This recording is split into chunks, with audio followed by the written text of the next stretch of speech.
Okay, Giulia Hi. Tizzano, thank you so much for being here with me today. I've known you for almost over a year, and most recently worked with you. You worked with me in your program, and we'll talk more about that in a bit. But thank you so much for coming here and chatting with me.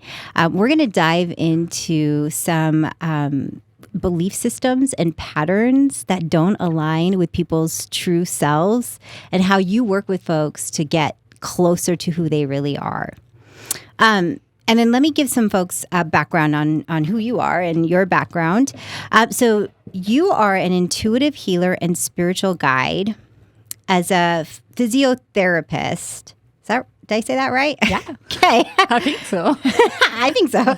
In 2010, you began exploring the holistic approach to healing, and you became certified in 500 plus hours of yoga teaching and yoga therapist. You're a Reiki master, a clinical hypnotherapist, a shamanic healer. And you traveled extensively, learning different techniques and modality from great masters around the world. I've had the privilege to hear your stories and your travel stories. Amazing. And you take ancient wisdom from the Himalayas to the indigenous heritage of the Amazon jungle, and you deliver a unique healing practice to curate and promote one's ideal state of being. You specialize in treating the person as a whole, being in three components: body, mind, and spirit. And in the last 15 years, you spent time helping people work through childhood trauma, sexual abuse, addictions, negative reoccurring patterns, subconscious reprogramming, and much more. I've gone through that program with you. And then with your extensive trainings paired with your capacity of seeing beyond, you support people with their healing journey. But you're unique in the fact that you meet people where they're at to help them get to their best selves, which is so beautiful. You're not preaching anything that people cannot attain, which I love. And so my first question to you is, you've worked with so many clients over the years. Most of them have been women. What are some common belief systems that you've encountered that you found that don't align with their true selves? Well, first of all, thank you for having me here today. It's just a pleasure to share this time with you and this podcast. As far as your question, there is one main core belief that I've noticed all women, all people, but especially women, they have, and it's this lack of self-worth. And it's so deep ingrained in all of us. For some reason, especially women, we have to perform. We have to be up to a certain level. We have to prove something to somebody else all the time. And this comes from a place of deep lack of self-worth. Like, I need to show who I am. I need to perform for others just because I need to be seen. Just because I want to see what is my value through the other person's view, the other person's capacity of valuing what I'm doing, and not because I know who I am and how much I am worth.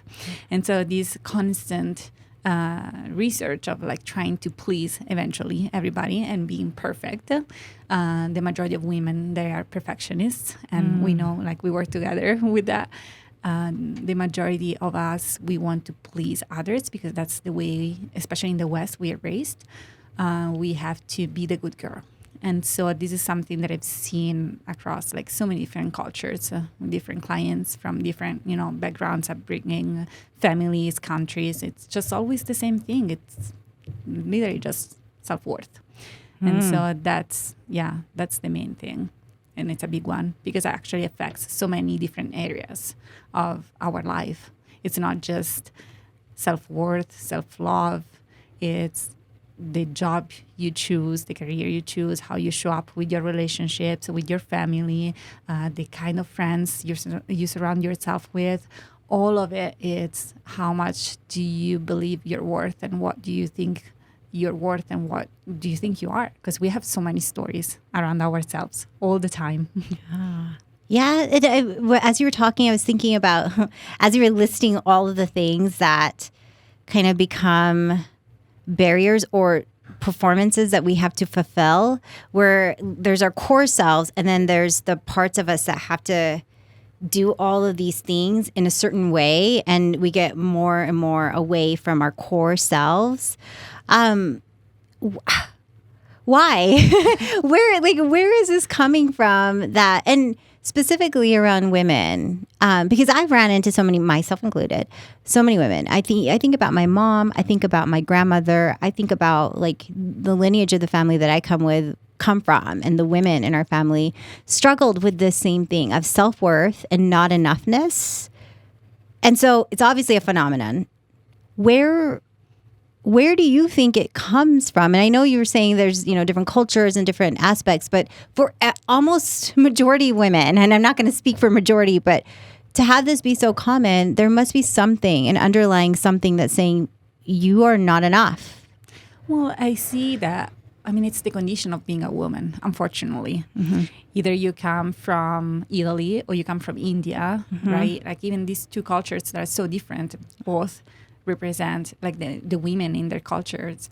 They are not valued, right? Yeah. They have to show up in a certain way, and there is this label for them.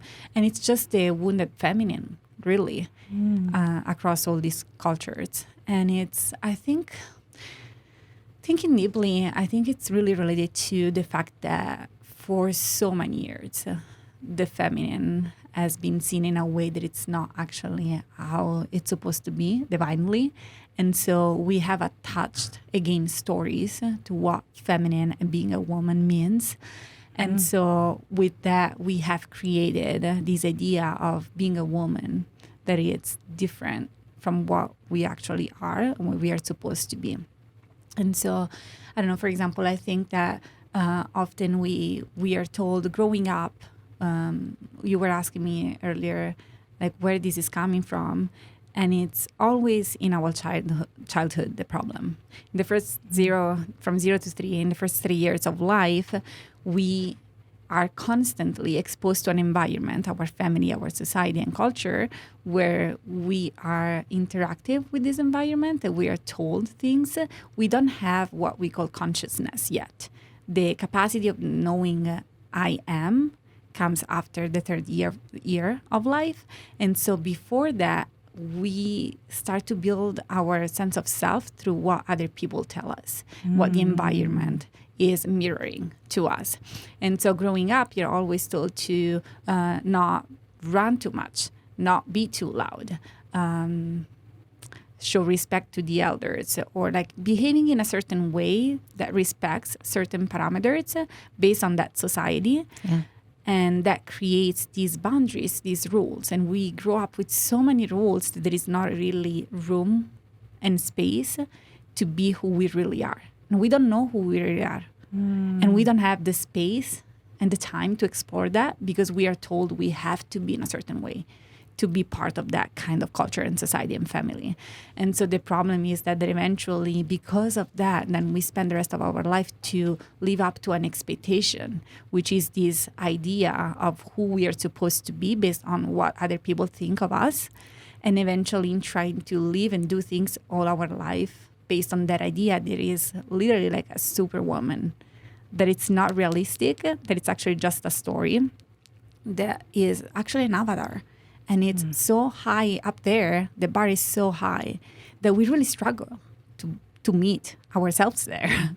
And so that's where this whole story of like self-worth, where we feel like we are not enough and we have to do more, it's because the bar is so high based on expectations that are not even ours. And so we have to do things that are actually not in alignment with who we really are.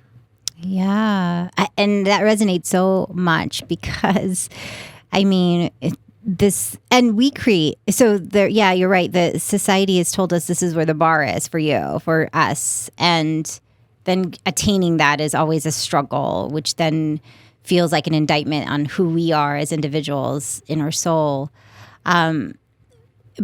I wonder if we were to get back to our selves outside of all of this, what do you believe that actually looks like? And I know that might be different for so many people, but there's a core of us there's a core part of us that we were born with, you said at a young age, and then it's shaped by everything external.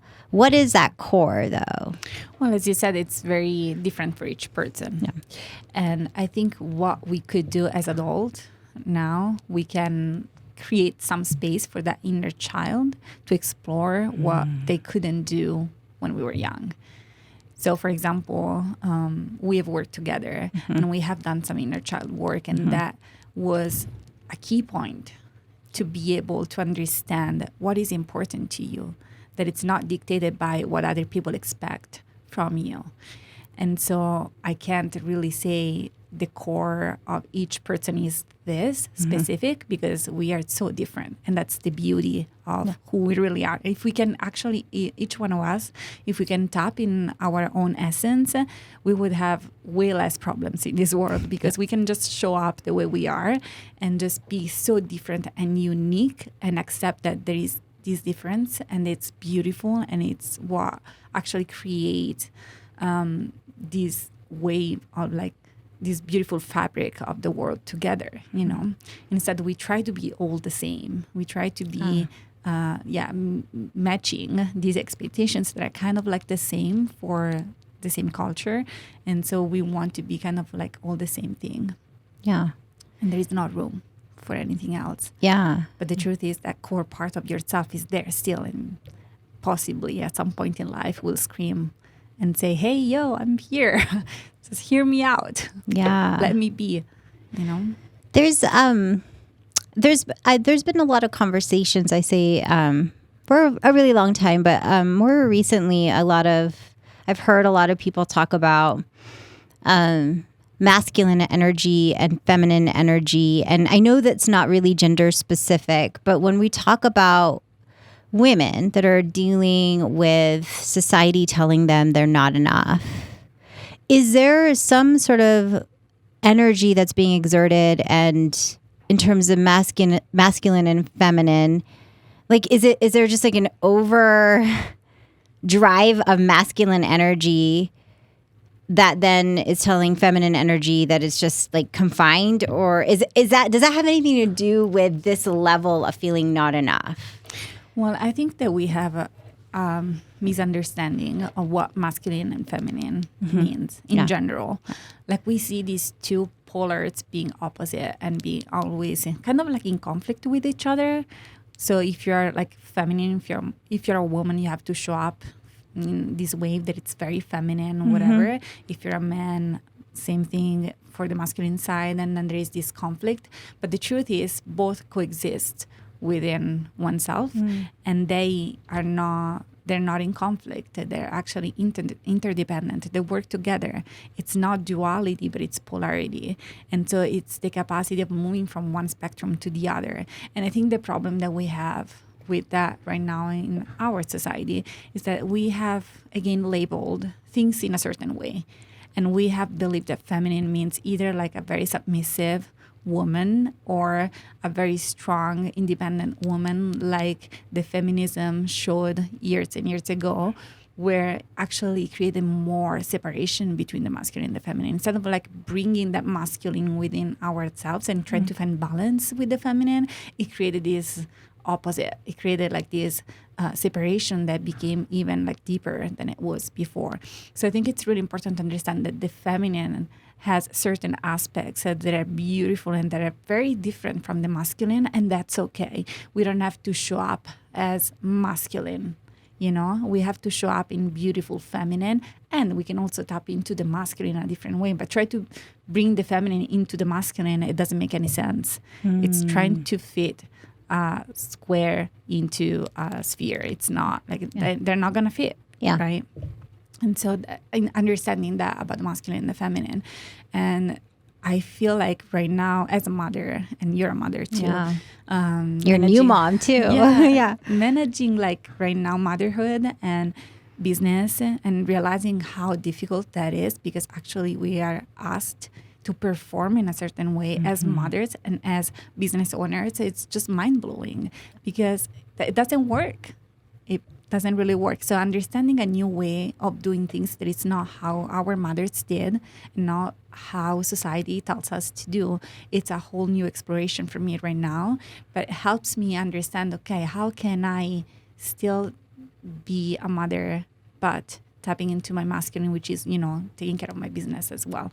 So that's how I think we can find balance, and it's important to find that balance within our lives to be able to mirror that into the society.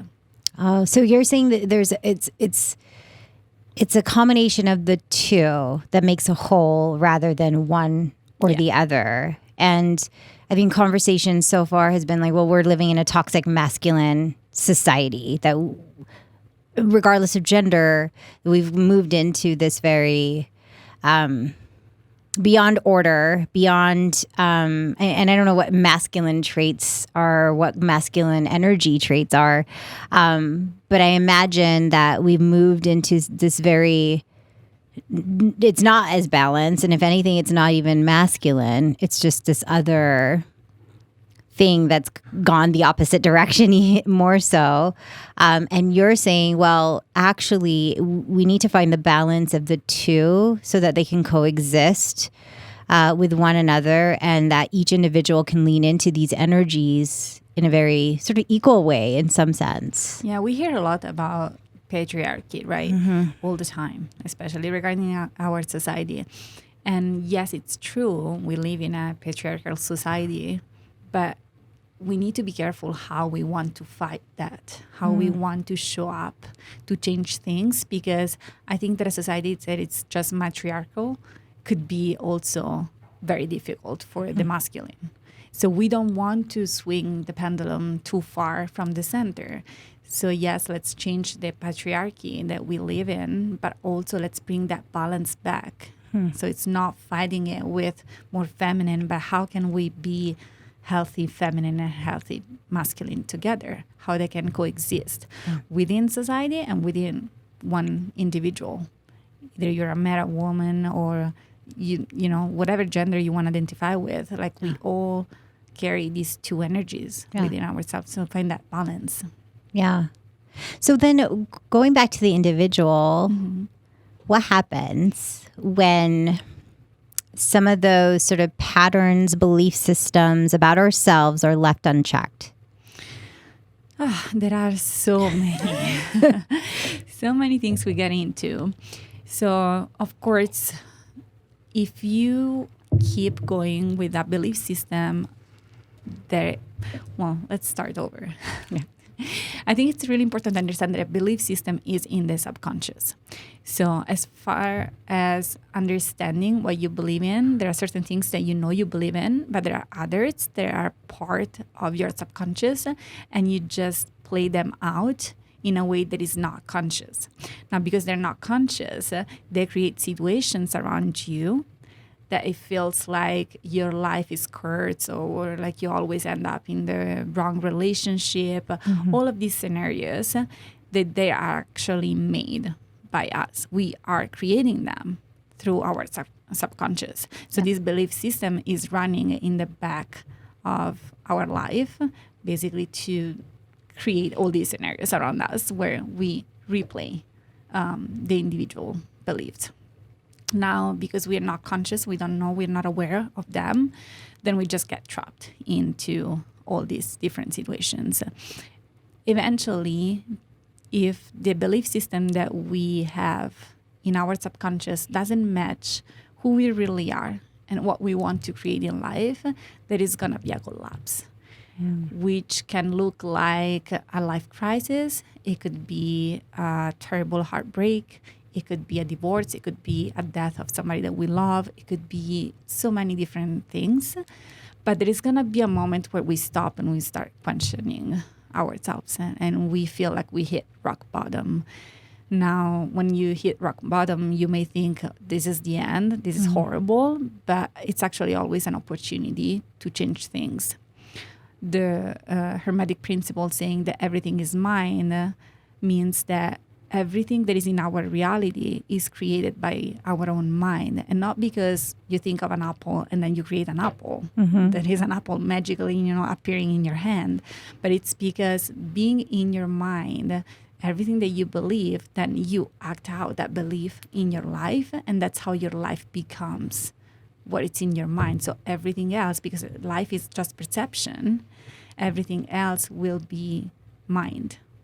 Does that make sense? That makes sense. It's kind of like a movie that you're just projecting your mind, and you're the star of that movie in some sense, and you're acting at all the things that your mind is projecting through the prism of your mind, basically. Yeah, when you are the character in the movie, you don't know the plot. Like, you are in like trapped in a way in that plot, But if you are the director, then you're, outside of the frame, you can see. Yeah. And you can see that it's not actually how it feels for the character. Yeah. And you, because I remember you were explaining this to me, you were using the analogy of the highway. If you think about the brain and the mind and patterns, and you were saying that it's all in your subconscious, that you end up kind of repeating some of the same patterns, but you described it as a highway. Could you describe that again? So, for example, if you want to go from downtown to Draper, you can take a highway, you can take different roads. There is not just one way to get there, right? But now in our brain, we need to think about neural pathways like highways. Our thoughts are the cars that run through the highways. So if I want to go from here to Draper, I can take so many different roads, but I may take just always the same highway because that's the familiar one. I know just that road, and I keep going that way. So my thoughts are always running on the same highway.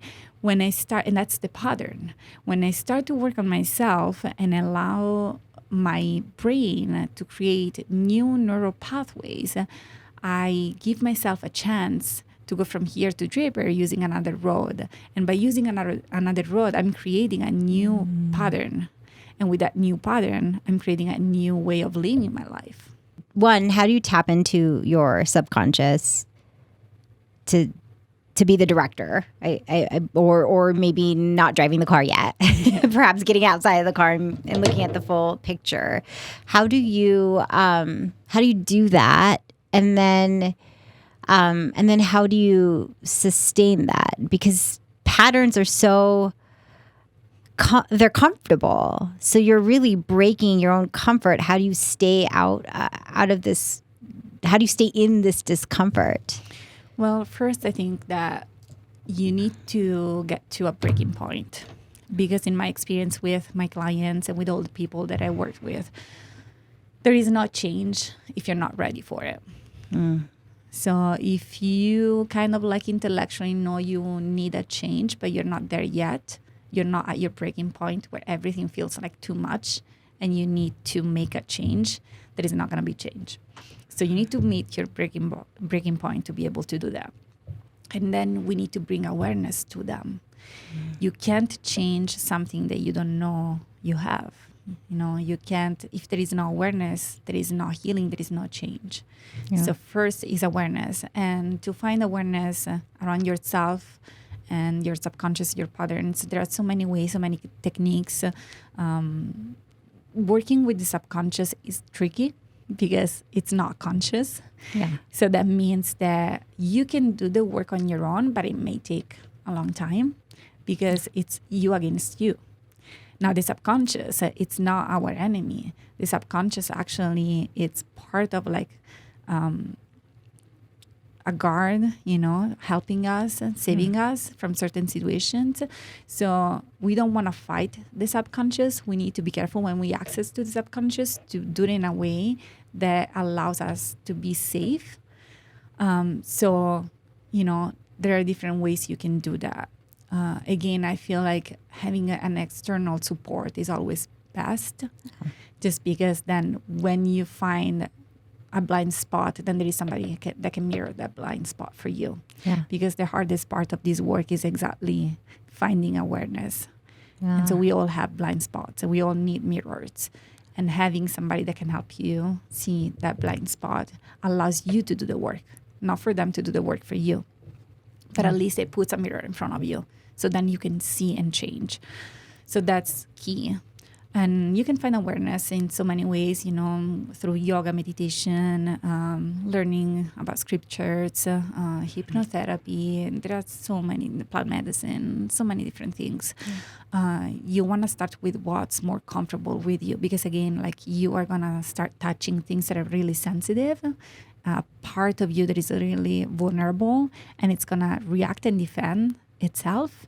Because there is one thing that is true, we don't want to, we are afraid of the unknown, and we don't want to feel uncomfortable.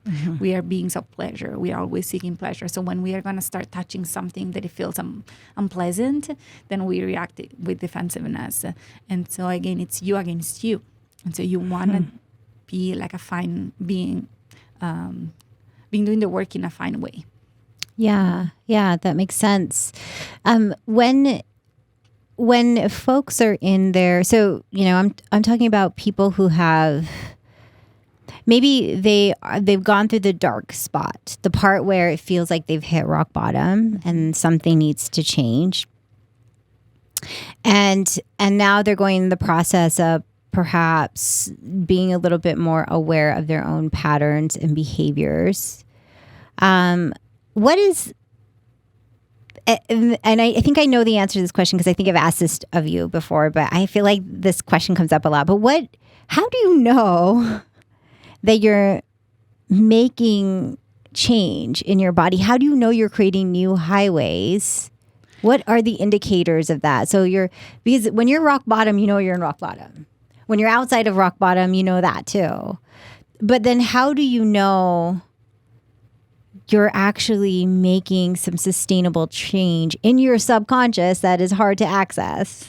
Well, first of all, you need to notice if you are making choices out of your own will. Like, are you choosing? What are you choosing? Why are you choosing it? That's the first thing that would tell you. Yeah. If you're doing things because this is what other people expect from you, or to please others, you know that that's wrong. That's not what you really want. If you're doing it because you want to do it, and it's, again, out of pleasure, you want to do that for yourself, then that's positive.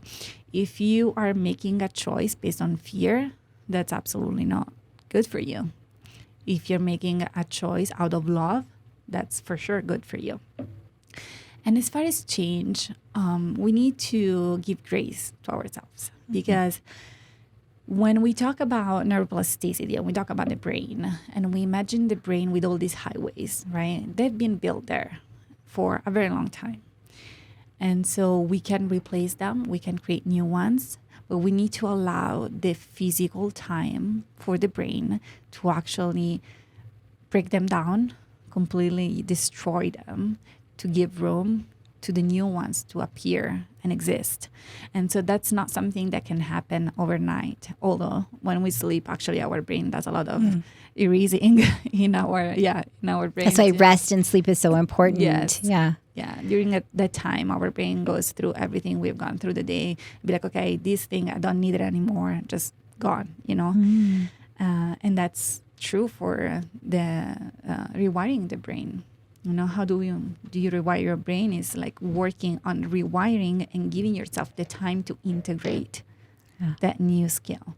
And it's not going to be an overnight change, but it's going to be over time. And the most important part is that you keep reinforcing what you want to create, the new pattern. Once you've found a way that it works really well for you, which is the pattern, then you need to force yourself to show up in that pattern as much as possible every time you have an opportunity for it. For example, let's say you're a people pleaser, and then you want to change it. This I am. We could say yes for sure. And you want to change them, right? Yeah. So every moment of your life, you're going to be given of an opportunity to do that, because you're going to have your child asking for some help, your husband, your mother, whoever in your family, in your workplace. And then it's how you show up at that moment when there is an opportunity for you to do the work. If you still engage with, oh my gosh, I have to do it because, they expect that from me, or I cannot not do it because that's not me, and it's just like out of validation for that other people need to give you, then that's not really who you are. Yeah. And you know that you're just reinforcing that people pleaser within yourself by doing something against your will, doing something that you don't feel you would like to do or you would do if you weren't asked to do. And so every time you have an opportunity that you keep yourself in check and ask, is this what I want to do? Is this correct for me? And just tap within yourself with your, call it intuition. You can muscle test. You can just, do tarot, whatever it feels right to you, to ask if this is correct for me. I need a sign right now. And you'll know. And it's tricky because sometimes we also, doubt ourselves. We're always, thinking of maybe we're not doing enough. We're not doing it. Even when we're doing the work, we're not doing enough. Yeah. We're not doing it well. Yeah. But it doesn't really matter. We talked about it. It doesn't matter how you show up, as long as you show up. Because the truth is, the moment you have awareness, nobody can take that away. Yeah. You can't just forget that you have awareness. You have it, period. You can't go back. You can't go back. Yeah. So once you start to do this work, there is no way back. Yeah. There is just way forward. And so it's just a matter of time, and it doesn't matter how long it takes. And sometimes we have talked about this together, but sometimes the inner work may look like a year or a month. And it's so much that can happen within even a day of your inner work. It doesn't really matter as long as you're showing up every day. And by showing up with these new patterns every day, you're reinforcing them. So then the brain has the time and the capacity to delete completely whatever it is that doesn't serve you and give space to these new ones. I love that. And I love that. It just, as I was thinking about the highway, it seems like if you're not using that highway anymore, it's no longer, it just kind of crumbles away. And I also really love that we innately have our own compass and our own barometer on our own wellness. And I love how you said, if it feels like an obligation or if it feels like you're doing it for somebody else or to be something, then you're doing it for the wrong reasons. But if you're doing it out of this place of love or vulnerability or really tapping into your heart, then you're on the right track. I also really love how you say that there is no timeline in this, because I remember when I started, even now, sometimes I'm just like, oh no, I didn't do my spiritual practice, or I didn't do my wellness practice today. And then I start berating myself. I'm a bad person. I'm not, I'm fake, or like I'm not really healing and I'm saying I'm healing, or, all of these thoughts come in my mind. And I appreciate you reminding us that there is no, it isn't this linear path, and it's growth is growth, and it can happen in a day, it can happen in a year, it can happen in 5 or 10 years, as long as you show up for yourself. I really appreciate that. And you've taught me that just even in our own sessions, working with you one-on-one has been amazing. You have your own business called Atman Therapy.